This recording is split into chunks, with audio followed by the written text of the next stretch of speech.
আসসালামু আলাইকুম সুপ্রিয় দর্শক।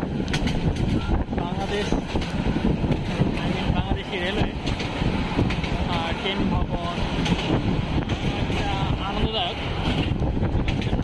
প্রচুর পরিমাণে গ্রুপ।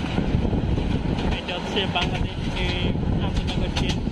আপনাদেরকে আমি ভিতরে রাখি, সেটা হচ্ছে যে আপনার চেয়ার কোর্সের মধ্যে এরকম অবস্থান দেখতে পাচ্ছেন এবং প্রচুর পরিমাণে ডাস্ট আছে।